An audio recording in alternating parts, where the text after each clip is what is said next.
এয়া আকাশবাণী গুৱাহাটী সন্ধিয়াৰ আঞ্চলিক বাতৰি পঢ়িছো অৰুণিমা গোস্বামীয়ে আৰু মোৰ সৈতে আছে অংকুৰজ্যোতি শৰ্মা।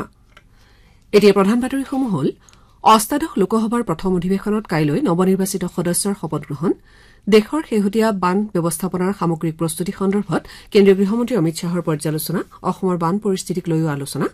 অম্বুবাচী মেলা উপলক্ষে শক্তিপীঠ কামাখ্যা ধামত দেশী বিদেশী ভক্তৰ সমাগম,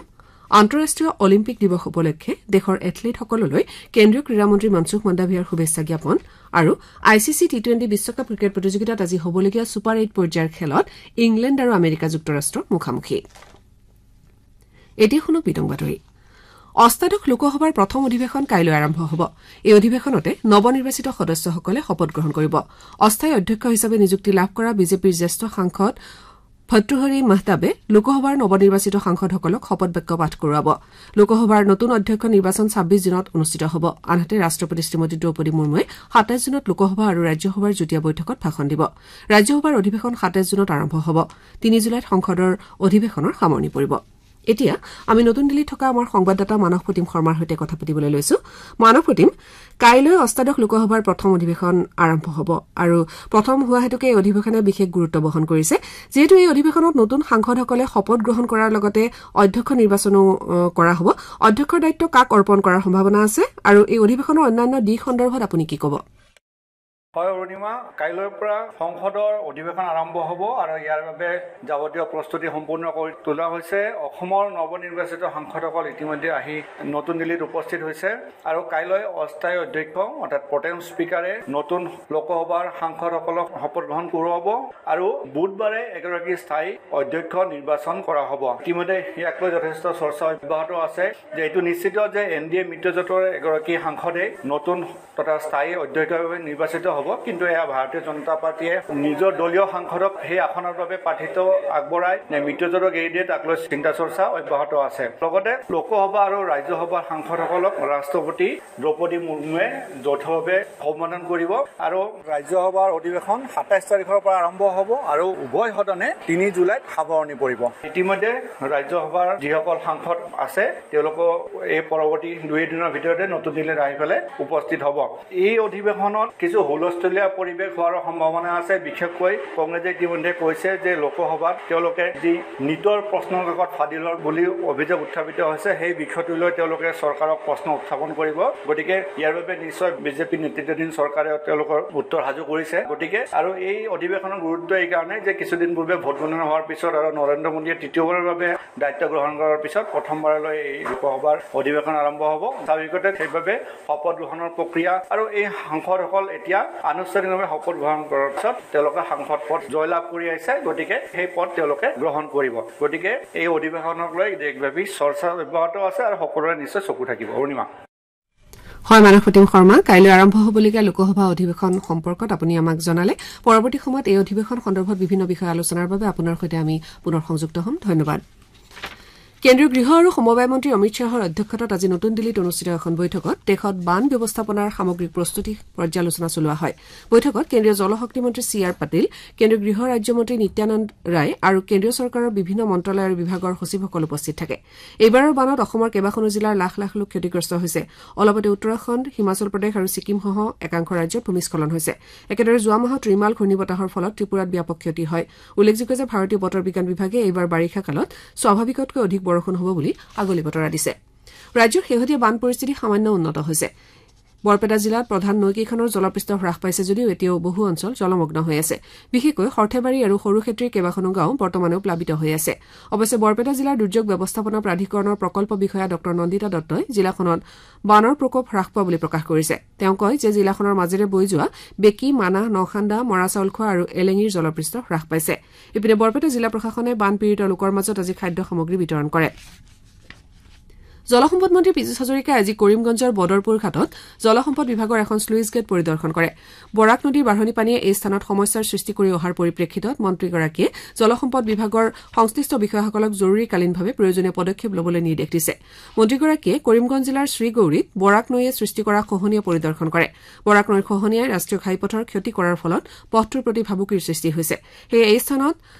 জলসম্পদ বিভাগে খহনীয়া ৰোধৰ বাবে তৎপৰতাৰে প্ৰয়োজনীয় পদক্ষেপ গ্ৰহণ কৰা বুলি মন্ত্ৰীগৰাকীয়ে জানিবলৈ দিয়ে খহনীয়া হোৱা স্থানত জলসম্পদ বিভাগে 500 মিটাৰ দৈৰ্ঘ্যৰ স্থায়ী খহনীয়া প্ৰতিৰোধ ব্যৱস্থাৰ কাম হাতত ল'ব বুলিও তেওঁ প্ৰতিশ্ৰুতি দিছে অম্বুবাচী মেলা উপলক্ষে শক্তিপীঠ কামাখ্যাধামত দেশী বিদেশী ভক্তৰ সমাগম হৈছে অম্বুবাচী মেলাৰ আজি দ্বিতীয় দিনা বিভিন্ন বেশভূষাৰ সাধু সন্যাসী তথা ভক্তৰ সমাগমেৰে কামাখ্যা মন্দিৰৰ চৌহদত উখল মাখল পৰিৱেশে বিৰাজ কৰিছে কামাখ্যা মন্দিৰৰ দলৈ গোবিন্দ প্ৰসাদ শৰ্মাই সংবাদ মাধ্যমক জনোৱা অনুসৰি কালিৰ দিনটোত 1 লাখৰ পৰা 1.5 লাখ ভক্তৰ সমাগম হয় আজি বন্ধবাৰ হোৱাৰ বাবে ভক্তৰ সংখ্যা তুলনামূলকভাৱে বৃদ্ধি হোৱা বুলি তেওঁ জানিবলৈ দিয়ে অম্বুবাচী মেলা পৰিচালনা সমিতি আৰু আৰক্ষী প্ৰশাসনে বান্ধি দিয়া নীতি নিয়মসমূহ সকলোকে মানি চলিবলৈ তেওঁ আহ্বান জনায় উল্লেখযোগ্য যে 26 জুনত দেৱীক পৰম্পৰাগতভাৱে স্নান আৰু নিত্য পূজাৰ পাছত পুৱা 6 বজাত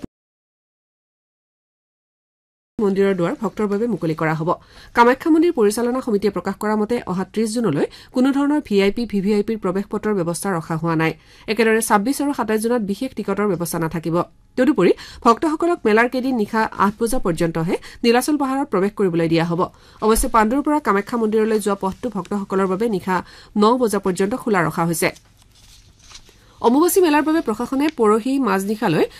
গাড়ী মটৰ চলাচলত বিশেষ নিৰ্দেশনা জাৰি কৰিছে যান-বাহন শাখাৰ উপায়ুক্ত জনোৱা মতে কেইবাটাও পথত পৰহিলৈকে যান-বাহন চলাচলৰ ক্ষেত্ৰত এই নিষেধাজ্ঞা জাৰি কৰা হৈছে তীৰ্থযাত্ৰী ভক্ত দিব্যাংগসকলৰ সুৰক্ষিত যাতায়াত নিশ্চিত কৰাৰ লগতে জৰুৰীকালীন সেৱাৰে জড়িত যান-বাহনৰ চলাচল সুচল কৰাৰ বাবে এই বাধা আৰোপ কৰা হৈছে অম্বুবাচী মেলাৰ সময়ছোৱাত নামনিৰ পৰা কামাখ্যা মন্দিৰলৈ উঠি যোৱা পথছোৱাত কোনো বাহন চলাচল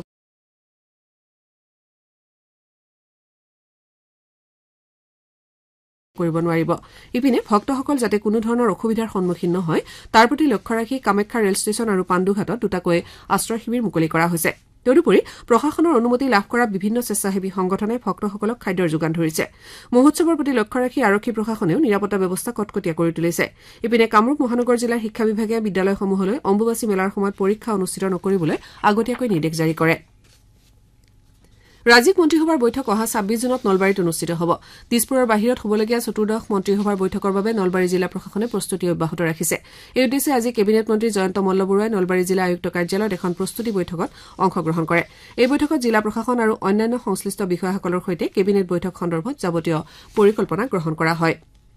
কেন্দ্ৰীয় ক্ৰীড়া মন্ত্ৰী মনসুখ মাণ্ডাভিয়াই আন্তঃৰাষ্ট্ৰীয় অলিম্পিক দিৱস উপলক্ষে দেশৰ এথলীটসকললৈ শুভেচ্ছা জ্ঞাপন কৰে সমাগত পেৰিছ অলিম্পিকত সুন্দৰ খেল প্ৰদৰ্শনেৰে দেশৰ মান উজ্বলাই তুলিবলৈ তেওঁ খেলুৱৈসকলক শুভেচ্ছা জ্ঞাপন কৰে ক্ৰীড়াৰ জৰিয়তে শান্তি আৰু সম্প্ৰীতিৰ এনাজৰী সুদৃঢ় কৰি তোলাৰ ক্ষেত্ৰত আন্তঃৰাষ্ট্ৰীয় অলিম্পিক দিৱসৰ বিশেষ তাৎপৰ্য আছে বুলি তেওঁ মন্তব্য কৰে ইপিনে কেন্দ্ৰীয় মন্ত্ৰী সৰ্বানন্দ সোণোৱালে আজি নগাঁৱৰ নুৰুল আমিন ষ্টেডিয়ামত অনুষ্ঠিত আন্তঃৰাষ্ট্ৰীয় অলিম্পিক দিৱসৰ কাৰ্যসূচীত অংশগ্ৰহণ কৰে দিৱসৰ সৈতে সংগতি ৰাখি আয়োজিত অলিম্পিক ডে ৰান শীৰ্ষক মাৰাথন দৌৰ কেন্দ্ৰীয় মন্ত্ৰীগৰাকীয়ে পতাকা জোকাৰি উদ্বোধন কৰে এই অনুষ্ঠানত ক্ৰীড়া মন্ত্ৰী নন্দিতা গাৰ্লোচা আৰু বিধায়ক ৰূপক শৰ্মাও উপস্থিত থাকে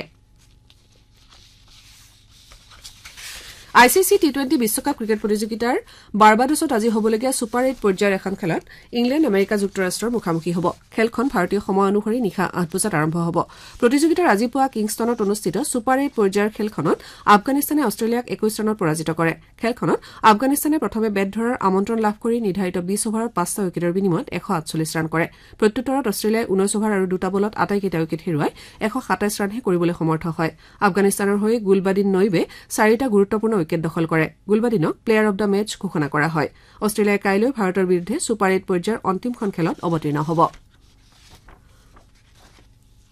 তিনিচুকীয়া জিলাৰ কাকপথাৰৰ কুলিবিল গাঁৱৰ শৰৎ মৰাণে ইণ্ডো বাংলাদেশ হেণ্ডবল চেম্পিয়নশ্বিপৰ বাবে ভাৰতীয় জাতীয় দলত স্থান লাভ কৰিছে বিগত 10 বছৰ ধৰি হেণ্ডবল খেলি অহা মৰাণে ভাৰতীয় দলত স্থান লাভ কৰাত পৰিয়াল আৰু গাঁওবাসীয়ে আনন্দ প্ৰকাশ কৰিছে ইপিনে আন্তঃৰাষ্ট্ৰীয় প্ৰতিযোগিতাখনৰ বাবে ঘোষণা কৰা ভাৰতীয় মহিলা হেণ্ডবল দলত ধেমাজি জিলাৰ মৃদুস্মিতা লাগাছুৱে স্থান লাভ কৰিছে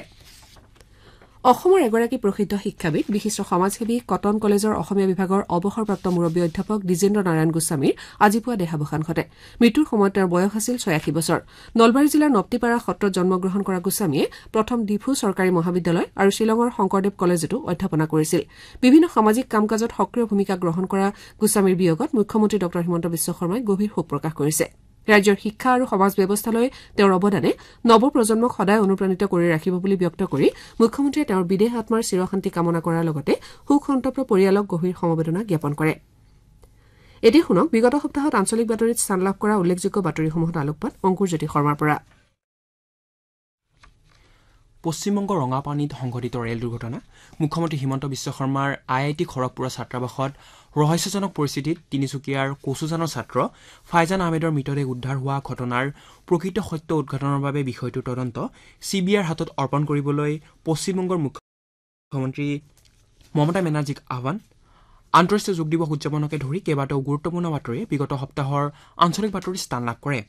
পশ্চিমবংগৰ ৰঙাপানী ষ্টেচনত যোৱা 17 জনৰ পুৱা সংঘটিত ৰেল দুৰ্ঘটনাত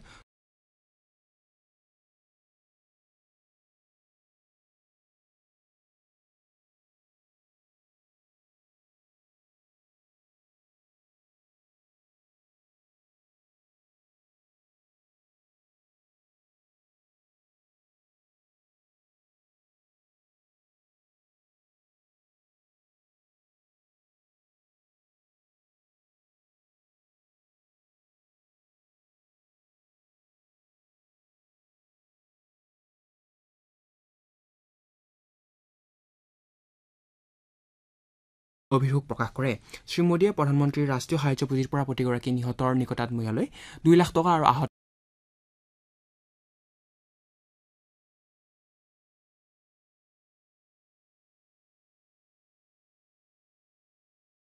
স্বাভাৱিক মৃত্যু সন্দৰ্ভত শেহতীয়াকৈ ফৰেন্সিক প্ৰতিবেদনত বিস্ফোৰক তথ্য পোহৰলৈ অহাৰ কথা উল্লেখ কৰি প্ৰয়াত আহমেদৰ পিতৃ মাতৃক ন্যায় প্ৰদানৰ নিশ্চিতিৰ বাবে